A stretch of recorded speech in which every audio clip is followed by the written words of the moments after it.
The progressive era was intensified and fed by a new media environment.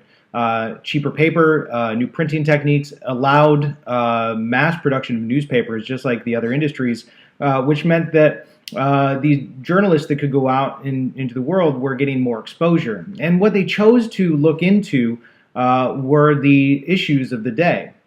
Known as muckrakers, a derogatory term given to them by Teddy Roosevelt because they were always digging up the muck. The journalists would investigate corporations and conditions and point out some of the problems of the Gilded Age society now transforming into the progressive era.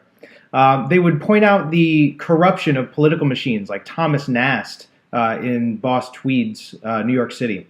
They would look into the power of monopolies like Ida Tarbell and point out the bad things that the monopolies were doing and seeking new antitrust legislation. They would expose the plight of Native Americans, or they would show the fight of the working class, and you had a large amount of socialists that emerged during this time period. Or they would, oddly enough, they would actually point out the problems immigrants were facing in these ethnic neighborhoods and urban areas. I know in the last time we've talked about the idea that the progressives didn't want their money going to the immigrants, but they did want to help the immigrants. They just thought they could do it better than the political machines.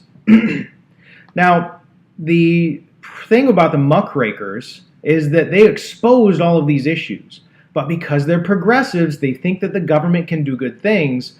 The muckrakers would expose the issue, and then they would expect the government to try to solve a problem to fix it. The best example of this is Upton Sinclair. Upton Sinclair went into a meatpacking industry, and he wrote a book called The Jungle, which exposed all of the issues going on with that industry. Now, he anticipated it as a work to show the plight of the working class, but when people read the book, what they saw was all the stuff that was going into their meat, rotten meat, rat droppings, all this other not good stuff.